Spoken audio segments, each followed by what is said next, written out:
वंदे महापुरुष चरणारविंदम। आनंदीबाई जी का वृत्तांत। आनंदीबाई, इनसे हमारा परिचय पहले ही हो चुका है। पिछले सप्ताह 6 दिन तक सरस माधुरी जी का पाठ चला। ये सरस माधुरी जी की पत्नी थी। आनंदीबाई एक ब्राह्मण परिवार में अलवर के पास लिली नाम के ग्राम में हुई थी। उनका चरित्र पढ़कर सुनकर ऐसा लगता है कि वो पूर्व जन्म की साधना भ्रष्ट थे, जो गीता में कहा गया योग भ्रष्ट। शुचिनाम श्रीमताम के योग भ्रष्टो भी जायते। जिसकी साधना एक जन्म में पूरी नहीं हो सकी, अधूरी रह गई, उसको अगला जन्म ऐसे स्थान पर मिलता है जहाँ वो शेष साधना पूरी कर सके। साधना पूरी करके और पूर्व संस्कारों को, पूर्व कर्मों को समाप्त करके भगवान के शरण में चला जाता है, उसका फिर जन्म नहीं होता। आनंदी का वृत्तांत पढ़कर कुछ ऐसा लगता है कि वो आशा वाली योग भ्रष्ट थी। बचपन से उनके संस्कार भक्ति भाव की थी। रहन सहन, हाव भाव, खेल कूद सब कुछ अपनी उम्र के बालक बालिकाओं से एकदम अलग था। ठाकुर जी की जय कथाओं में विशेष रुचि रखती थी। ठाकुर जी के अतिरिक्त मानव को जानती ही नहीं थी। इनकी माँ बलदेव दास जी की शिष्या थी। बलदेव दास जी सरस माधुरी जी के भी गुरु थे। ये बात पहले हो चुकी है। बलदेव दास जी उच्च कोटि के संत भक्त थे। श्री राधा कृष्ण के भाव में खोई रहती थी। वृंदावन रहती थी।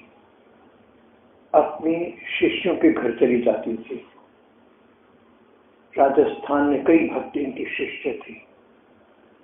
उन शिष्यों में सरस माधुरी जी से इनका विशेष परिचय था। सरस माधुरी जी के घर के प्रायः आ जाया करते थे। एक और महिला थी, वो भी इनके शिष्या थी। उनके घर भी इनका आना जाना अक्सर रहता था। वो जो महिला शिष्या थी, उनकी बेटी आनंदी देवी थी। इसलिए आनंदी पर भी भक्त बलदेव जी का बड़ा प्रभाव था।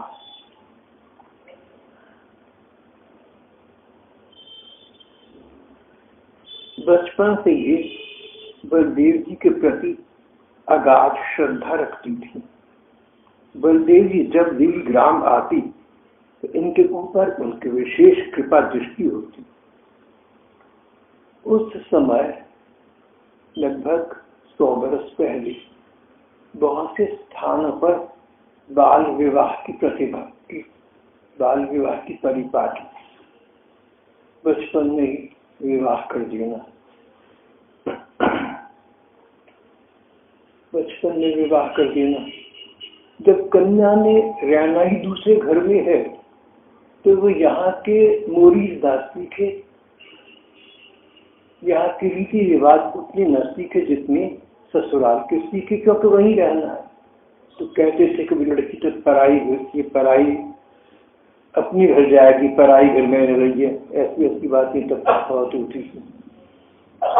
लड़कों के विषय में छोटे बचपन में विवाह, बाद में जाके बिगड़े नहीं, भटके नहीं, अच्छा पहले इनका विवाह कर दो। कुछ ऐसी सी प्रथाएं और मान्यताएं थी जिससे कि बाल विवाह प्रथा बहुत प्रचलित थी। बाद में आधुनिक दृष्टिकोण बदल गया, जिसमें कहा गया कि बाल विवाह उचित नहीं है। एक निश्चित आयु के पश्चात विवाह करना चाहिए। मैंने सुना है कि समाज और सरकार में अब ये बातें बहुत चलती। तो बाल विवाह उचित है या बाद में उचित है, ये तो आप लोग जो अनुभवी हैं आप कह सकते हैं। बाल विवाह की प्रथा थी। 8-9 वर्ष की हो गई तो माँ ने कहा कि लड़की बड़ी हो गई, इसका विवाह होना चाहिए। लड़की बड़ी हो गई, उनको विवाह की चिंता हुई। लेकिन जब माँ की इस प्रकार की विचारधारा बेटी आनंदी को पता लगी, उसने बड़े स्पष्ट शब्दों में बिना कोई संकोच किए उसने कहा कि माँ मेरे विवाह की बात मत करो, मैं नहीं कराऊंगी। 2 टूक। कन्या संकोच करती थी, मना करने में भी संकोच करती थी, लेकिन यहाँ तो इस कन्या ने बड़े स्पष्ट शब्दों में कहा, माँ मेरे विवाह की चर्चा मत करो, मैं नहीं कराऊंगी। माँ को चिंता लग गई। कई वर्ष बीत गए, बेटी को समझाती रही, बेटी विरोध करती रही। घर में बड़ी कश्मकश हो गई, बड़ी द्वंद्व की स्थिति उत्पन्न हो गई। इन दिनों संत भक्त बलबीर दास जी महाराज लिली पधारी इनके गांव में आई। इनकी गांव में आई तो आनंदी की माँ इनकी शिष्या थी, उनके घर आती जाती थी। उन्होंने अपनी चिंता व्यक्त की कि मैंने तो अपनी लड़की आनंदी को आपके चरणों में शरणागत कर दिया था और मेरा विचार था कि ये धर्म का पालन करेगी, भक्ति भाव में रहेगी, पर विवाह न कराने वाली बात तो मुझे समझ में नहीं आ रही। ये मानती नहीं, मेरी बात नहीं सुनती। बोले चिंता मत करो, विवाह करा देगी, मैं इसको समझा दूंगा। माँ को लगा कि बलदेव जी को इसके पूर्व जन्म के विषय में कदाचित कुछ ज्ञान है, कुछ उनकी निगाह अंदरूनी है, अंतर्दृष्टि है। कई भक्त जनों में सुदीर्घ साधना के परिपाक स्वरूप इस प्रकार की सिद्धियां आ जाती हैं, जिनका अगर आ जाए तो वे प्रयोग प्रायः नहीं करती जब तक कोई विशेष अनिवार्यता न हो या जब तक भगवान जी का आदेश न मिल जाए। आनंदी की मां ने अपनी चिंता बलदेव जी के सामने रखी। उन्होंने कहा मैं बात करूंगा। आनंदी को पास बुलाया, बेटा विवाह करना तेरा संस्कार है, तुझे करना पड़ेगा। एक लड़के के साथ तेरे विवाह के संस्कार पूर्व जन्म के हैं, जब तक वो कटेंगे नहीं तब तक तू आगे कैसे बढ़ेगी। उनको उसके पूर्व संस्कारों का कुछ बोध था। पर बात सुन, तेरे वैवाहिक जीवन के दिन बहुत कम होंगे, कारण विवाह के 5 वर्ष पश्चात तेरा शरीर छूट जाएगा, तेरी साधना पूरी हो चुकेगी, तू भगवत प्राप्ति कर लेगी। मेरा कहना मानकर ये विवाह का झंझट भी विवाह करके समाप्त कर दे। बहुत से कर्म बंधन काट कर समाप्त होते हैं, तो आनंदी सोच में पड़ गई। बलदेव जी के सामने वो कुछ कहना नहीं चाहती, पर उन्होंने समझ लिया कि अभी ये चाहती नहीं। तब उन्होंने अगली बात कही, बेटा तेरे लिए मैंने एक अच्छा व्यक्ति देखा हुआ है, वो मेरा बहुत परम शिष्य, पक्का शिष्य है। तेरा विवाह अपने परम प्रिय ऐसे भक्त से कराऊंगा, ऐसे शिष्य से करवाऊंगा जिसके संग से 5 ही वर्ष में तेरी साधना पूरी हो जाएगी, तुझे ठाकुर जी की ओर से सब कुछ प्राप्त हो जाएगा। तेरे 2 पुत्र होंगे, पहला जल्दी समाप्त हो जाएगा, दूसरा भगवान का परम भक्त होगा और अनेक लोगों का उद्धार करेगा। यह सब कुछ तो पूर्व विधान है। जन्म, विवाह, मृत्यु, ये सब तो पहले विधान से होती है। कोई उच्च शक्ति इनका निर्णय पहले कर चुकी होती है। ये सब कर्म के बंधन है, ये सब पूर्व कर्मों का फल है। इनको समाप्त करने का एक ही उपाय है, इनको भोग कर काट दो।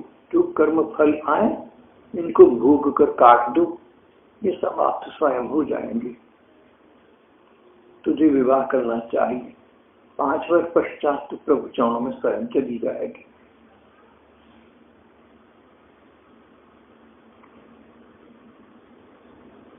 यहाँ गुरुदेव बलदेव जी महाराज ने सरस माधुरी को समझाया, और सरस माधुरी भी नहीं चाहते थे, लेकिन उन्होंने आनंदी के साथ विवाह कर दिया। आनंदी भक्तिमती तो पहले ही थी, उसे पति रूप में मिल गया एक परम भक्त का संग। इस परम भक्त पति के भक्ति भाव में वृद्धि हुई और पत्नी भी। अब पत्नी को बोध हुआ जब उसने देखा कि सरस माधुरी जी, जब आनंदी ने देखा कि मेरे पति देव संसार में तो इनकी रुचि है ही नहीं, ये तो भगवान कृष्ण के प्रति भक्ति भाव में लगे रहते हैं। गुरुदेव बलदेव जी के कहने से इन्होंने ये विवाह करा लिया। विषय रस रूखे, इनको संसारी सुख भोगों की इच्छा ही नहीं। जब उसने इनके संग रहकर इनके अनुभव से ऐसा समझ लिया तो अपने को परम धन्य माना। भगवान की कृपा है जिन्होंने मुझे ऐसा पति दिया जो संसार के सुख भोग में आसक्त नहीं है और अपने साथ मुझे भी भगवान के पथ पर आगे ले जाना चाहता है। ऐसे पति बनने बड़े कठिन होते हैं, जो संसार के सुख भोगों को तृष्णा की दृष्टि से देखें और भगवदीय सुख को सर्वोपरि समझें। संसार के सुख दुख तो आते रहते हैं, कर्म कटते रहते जाते रहते हैं। संसार के सुखों को भोगने भी आपत्ति नहीं है, पर मन भगवान का चिंतन करे और भगवान के सुख को सर्वोपरि माने, इतना तो कम से कम होना चाहिए। आनंदी ने देखा कि सरस माधुरी भगवान के प्रेम को परम सुख जानती मानते हैं, इसके अतिरिक्त तो उनका कहीं विषय विस्तार ही नहीं है। प्रसन्न हुई, ऐसी पति मिली, प्रभु की कृपा है। भगवान की कृपा से इस प्रकार का सत्संग मिल जाए, भले ही पति देव भक्त हो, सच्चे अर्थ में पूरे भक्त हो और पत्नी को अपने मार्ग पर लगा ले, या पति भक्त हो और पति को मार्ग पर लगा दे, ये सचमुच भगवत की कृपा का परिपाक है। सबको ऐसा कहाँ मिलता है। वो पत्नी धन्य है जिसे ऐसी पति मिली हो, वो पति धन्य है जिसे ऐसी पत्नी मिली।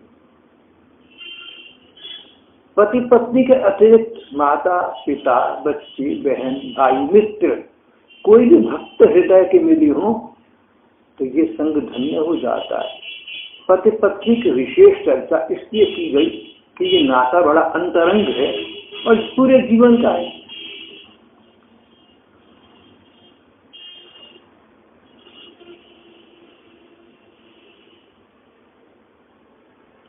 आनंदी को सरस माधुरी जी के साथ लोक परलोक सब प्रकार के सुख प्राप्त थे, पर मन ही मन जानती थी कि 5 वर्ष के बाद ये जीवन लीला समाप्त हो जाने वाली है। पानी का ये बुलबुला पानी में मिल जाएगा, जल की लहर जल में विलीन हो जाएगी, कुछ भी नहीं होगा बाद में। आनंदी नाम की कोई महिला ही नहीं है।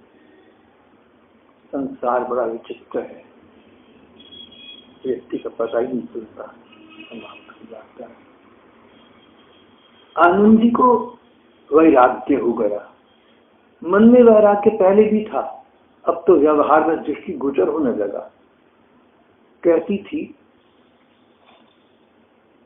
कि जिन लोगों ने भगवान के को लक्ष्य बना लिया, उन लोगों को भला बैठकर समय खोना क्यों होगा।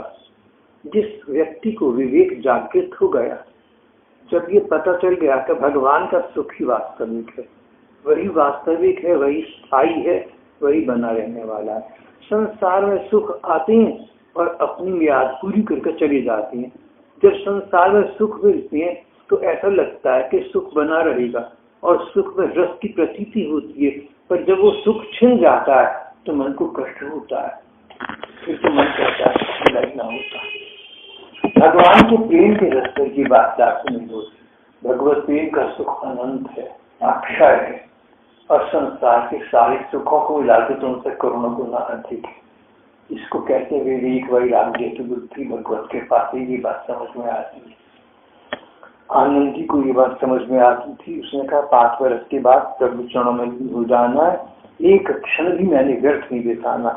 दिन रात भजन में लगी रहती, 8 समय अष्टयाम भगवान की लीला का चिंतन करती। मन की आंखों से सुबह को उठकर सोती तो मन की आंखों से देखती कि श्री कृष्ण अभी अभी सोकर उठे। रात को देखती कि अब वो शयन कर रही हैं। दिन में देखती समय आ गया तो राज भोग पा रही है, बाल भोग। 8 साल की लीला का मानसिक चिंतन उनका इतना था कि अब स्वयं होने लगा। पहले प्रयत्न पूर्वक करती थी, कोशिश करके 8 बार भगवान के चिंतन करती थी, अष्टयाम लीला का चिंतन करती थी। अभ्यास करते करते और रुचि होने के कारण से अब स्वयं होने लगा। इसमें उन्हें बहुत सुख मिलने लगा। ठाकुर की लीलाओं में खोने लगी। विद्वान थी, गान विद्या में निपुण थी। दिन में महिलाओं का समाज बैठता, उसमें कीर्तन करती। रात में पतिदेव के साथ कीर्तन करती, पतिदेव तानपुरा बजाते, ये ढोलक पर संगत करती। एक वैराग्य का पद प्राय बोला करती थी, ये संसार है, जैसा आज दिख रहा है वैसा कल को नहीं होगा, परसों को तो ये होगा ही नहीं। इसमें मन मत लगाओ, मन भगवान के चरणों में लगाओ। भगवान के चरणों का प्रेम अटल है, कभी समाप्त नहीं होगा। संसार के सब सुख तुच्छ हैं, सब सुख अल्पकालिक हैं। भगवत प्रेम का सुख महान है, अनंत है। उसको प्राप्त करना जीवन का चरम लक्ष्य है। ऐसे ऐसे भक्त हुए जिनको हम लोगों की सब तुलना ही क्या है, जिनको बहुत बड़े बड़े सुख प्राप्त थे। जैसे किसी राज्य का अधिकार प्राप्त हो, रईस हो। जब राजा रईस थे तो संसार के ऐश्वर्य सुख भोग उन्हें बहुत प्राप्त थे, लेकिन उनके तभी समझ में आ गया कि ये मार्ग ठीक नहीं, क्या मार्ग भगवान का, उनको छोड़ दिया उन्होंने। रूप और सनातन 500 वर्ष पहले बंगाल में मिनिस्टर थे, मंत्री थे। चैतन्य महाप्रभु के संपर्क में आए, कोई राज्य हो गया। अरे राज्य में क्या रखा है, राजा थे, मंत्री पद पर थे उस जमाने में। आज के मंत्री को इतना आदर नहीं है, लेकिन आप लोग जानते पहले राजाओं का बड़ा आदर था, और ये पूरे बंगाल के मंत्री थे। छोड़ दिया सब, एक एक पैसा त्याग दिया, परिवार छोड़ दिया। कांचन, कामिनी और कीर्ति तीनों का विसर्जन कर दिया।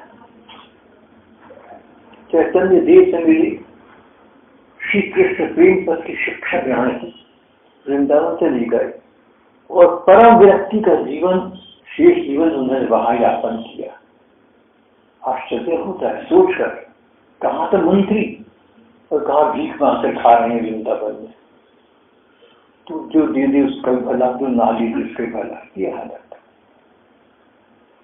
एक तो रघुनाथ भट्ट, रघुनाथ दास अपने चाचा और पिता की इकलौती संतान थे।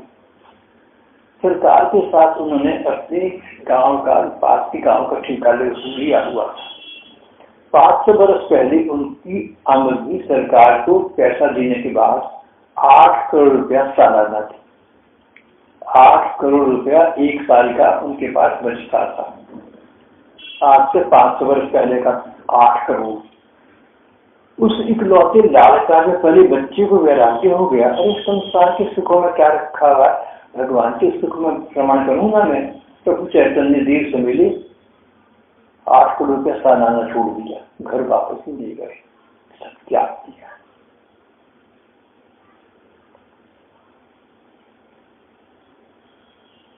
तो जिन लोगों ने इस प्रकार रुपया, पैसा, ऐश्वर्य, सुख, भोग उपलब्ध होने के बावजूद त्याग दिया, तो अगर हम लोग छोटा मोटा कुछ सुख त्याग लें तो उसके सामने क्या है?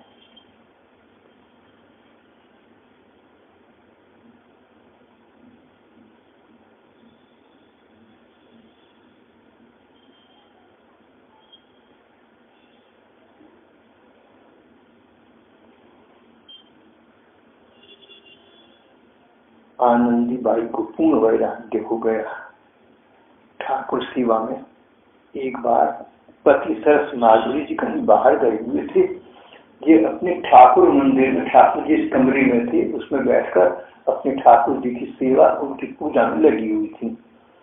सरस माधुरी जी बाहर गए हुए थे। किसी लड़के ने बाहर से सरस माधुरी जी को पुकारा, पंडित जी, पंडित जी, ये ठाकुर घर से बाहर आए। आंगन से मंदिर में जाने वाली सीढ़ी पर खड़ा हुआ एक सुंदर सलूना बालक पूछ रहा है, पंडित जी हैं? आनंदी ने कहा, वे घर पर नहीं है। पर ये कहकर उस लड़के का मुखड़ा देखती रही, मुग्ध सी हो गई। चिल्लाए, पूछ कि तुम कौन हो, कहां से आए हो, पंडित जी से क्या काम है? तब इतने में ही 2-3 सीढ़ी उतरकर वह बालक अंतर्धान हो गया। इन्होंने कहा, ये क्या हुआ? ठाकुर जी की सेवा में थी। जब ये ठाकुर जी की सेवा में होती थी, किसी से भी बात नहीं करने को मन करता था। अनिवार्य था कि वशीभूत उन्हें बाहर आज आना पड़ा। जब बाहर आना पड़ता तो काम की बात करके तुरंत वापस चली जाती थी। लेकिन आज उस बालक को देखती रह गई। अंदर ठाकुर जी हैं, वहां जाने की त्वरा माने कुछ देर के लिए समाप्त सी हो गई। उस बालक में इतना मन लग गया, इसलिए मुग्ध हो गए कि पूछ भी ना सकी कि तुम कौन हो, कहां से आई। तो बालक उतरते नीचे चल पड़ा। फिर देखा तो वो नजर नहीं आ रहा, अंतर्धान हो गया, कहीं हवा में मिल गया, लापता हो गया, छूमंतर हो गया। समझ ना आया। सरस माधुरी जी वापिस आई, पूरी बात बताई। सरस माधुरी उच्च कोटि के भक्त से बात सुनी, सुनकर या अपनी इच्छा से 2 मिनट के लिए आंखें मीचकर ध्यान मग्न हो गए। आंखें खोली तो मुस्कुराई, बोले, आनंदी, तुम भाग्यवान हो, मैं उतना भाग्यवान नहीं निकला। तुम भाग्यवान हो। स्वयं सुखदेव जी ने दर्शन दिए। सुखदेव जी जिन्होंने भागवत सुनाई परीक्षित को। सुखदेव जी भगवान राधा कृष्ण के कुंज में सुख बनकर, तोता बनकर निवास करते हैं। वास्तव कुछ अज्ञान, अनुमति नहीं है अंतर की गाँव की। तोते मैना बिल्ली तो घूमते रहती हैं, ये तोता बनकर, सुख बनकर रहते हैं, इसलिए इनको सुखदेव कहा गया। श्री कृष्ण के अनन्य लीलाओं का अवलोकन करने वाले सुखदेव जी तुम्हें दर्शन दे। मैं उससे विरहित रहा। तुम्हारा परम सौभाग्य है, ये सौभाग्य सुख मुझे प्राप्त न हुआ।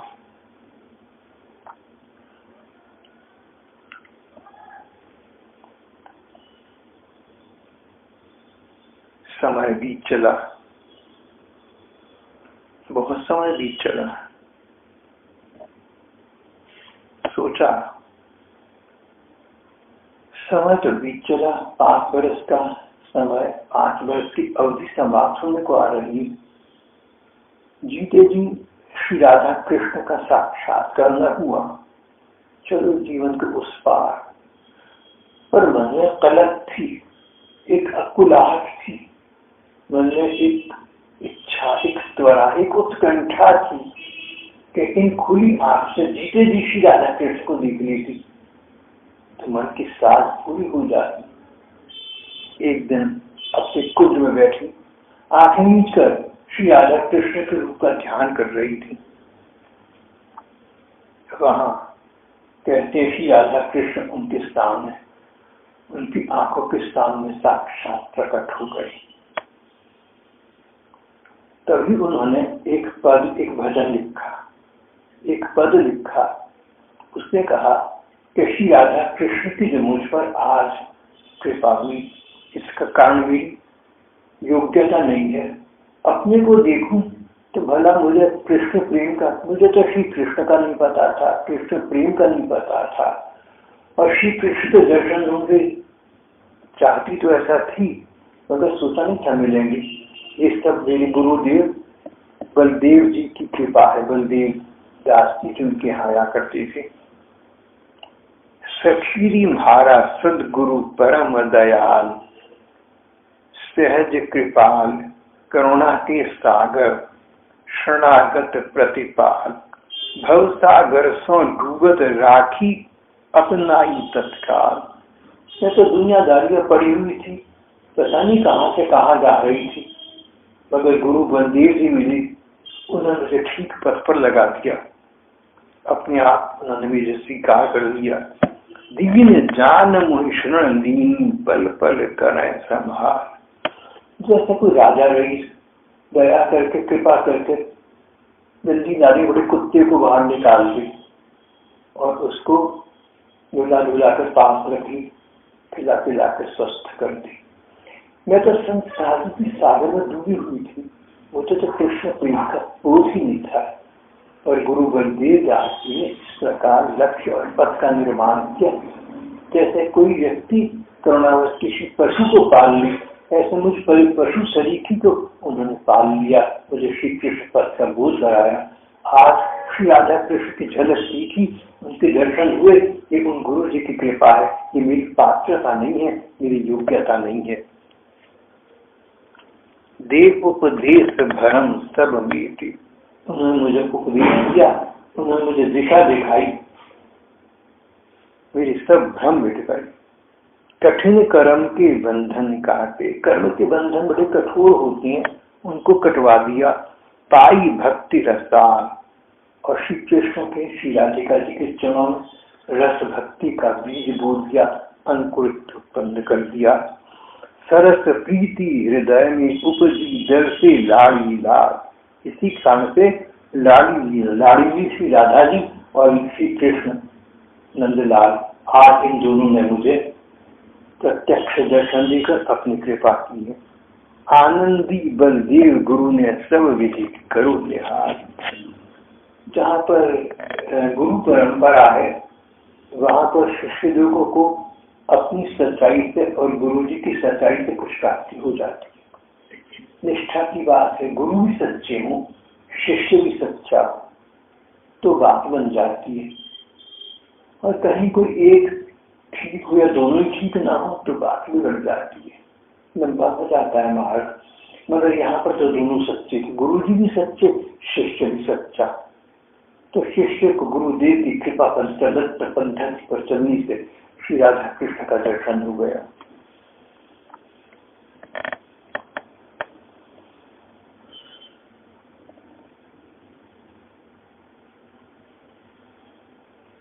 देव उपदेश भरम सब मीठी, गुरुदेव ने ऐसे उपदेश दिए, ऐसी दिशा दिखाई कि संसार के सब भ्रम समाप्त हो गए, भगवान के प्रति प्रीति का उद्भव हो गया।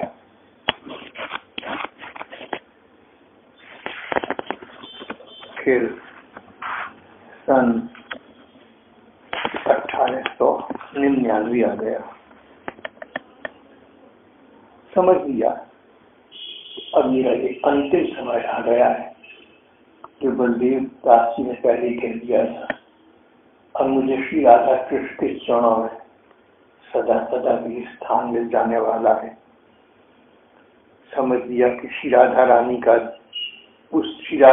उसी दिन उन्हें अपनी प्रिय सखी के रूप में अंगीकार कर लेंगे, स्वीकार कर लेंगे।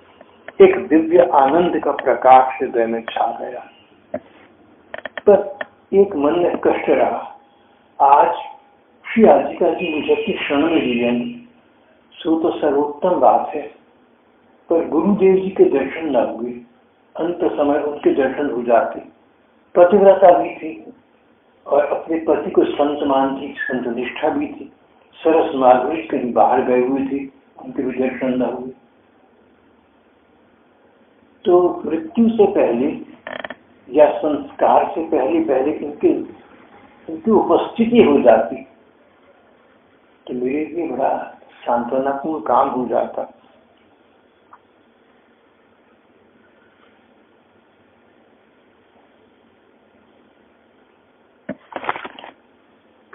अखियां गुरु दर्शन की प्यासी, एक टक लागी पंथ निहार, तन सु भई उदासी, रैन बिना मोहि चैन नहीं है, चिंता अधिक सतावे, तड़पत रहूं कल्पना भारी, निश्चल बुद्धि नहीं आवे, तन गए सूख हूक अति लागी, हृदय पावक बाड़ी, छिन में लेटी छिन में बैठी, घर आंगन छिन ठाड़ी, भीतर बाहर संग सहेली, बात नहीं समझावे, भीतर बाहर संग सहेली, बात नहीं समझावे, चरण दास सुखदेव पियारे, नयनन दर्शन, चरण दास सुखदेव पियारे, नयनन दर्शावे। गाती गाती आनंदी अधीर हो गई, शरीर शिथिल पड़ गया, बेसुध हो गई, भूमि पर लेट गई। उसी समय बलदेव जी वहां पहुंच गए। आनंदी मैं आ गया। आनंदी ने खिलकर आंखें खोली, लगातार अपल गुरुदेव के दर्शन किए। उनके नयनों में आंसू भर आए। फिर उठकर दंडवत करना चाहा, पर शरीर निश्चल था, साथ न दिया। गुरुदेव समझ गए। प्रेम से आनंदी के सिर पर हाथ फेरा और कुटुंबियों से उन्हें पृथ्वी पर नीचे लाने को कहा। माँ और भाई आदि उन्हें नीचे लेकर आए। इसी समय सरस माधवी जी वहां पहुंच गए। सबने मिलकर कीर्तन आरंभ कर दिया। आनंदी बाई ने अपने जीवन के अंतिम इन क्षणों में सरस माधुरी जी का संकीर्तन सुना। जय सुख सखी श्याम चरण दासी, राम विलासी प्राण प्यारी, अष्टयाम सेवा सुख लूटत। ठाकुर जी के 8 समय दिन में 8 बार सेवा का सुख लूट रही है। अष्टयाम सेवा सुख लूटत, अष्ट भाव सुंदर वपुधारी, अष्टयाम प्रति कुंज निकुंजन, सेवत दंपति रुचि अनुसारी। श्री युथेश्वरी रस आचारत, विनय सुनो मोहि दीन निहार। हे युथेश्वरी राधिका जी, विनय सुनो मोहि दीन निहारी, देखे निकुंज निरंतर सेवा, सरस माधुरी क्षण तुम्हारी। बस अब मेरा अंत काल आ गया है। तुम जानती हो राधिका जी, मैं तुम्हारी शरण में हूँ। ये गीत सरस माधुरी जी का ही लिखा हुआ था। उन्होंने गाकर सुनाया। उनकी साथी ने गाया। पत्नी आनंदी देवी ने इस पद को अपने पतिदेव के मुंह से सुना। ध्यान लग्न हो गई श्री राधा कृष्ण के ध्यान में। पति को हमारे धर्म ग्रंथों में पत्नी का गुरु बताया गया है। हमारे धर्म ग्रंथ कहते हैं कि पत्नी को अलग से गुरु करने की आवश्यकता है, पति ही गुरु है। और ये बलदेव जी ये तो परम गुरु थे। अंतिम समय दोनों के दर्शन प्राप्त हो गए, दोनों की कृपा प्राप्त हो गई। आनंदी ने नयन निमिलित कर दिए। उनके चेहरे से पता लग रहा था कि किसी अनंत सुख में वो अवगाहन कर रहे हैं। कोई इनके आनंद की प्रतीति हो रही है। और कुछ क्षणों में श्वास की प्रक्रिया समाप्त हो गई। प्राण पक्षी उड़ गए। बस चेहरे पर उनके आग था, चेहरे पर आभा तेज था।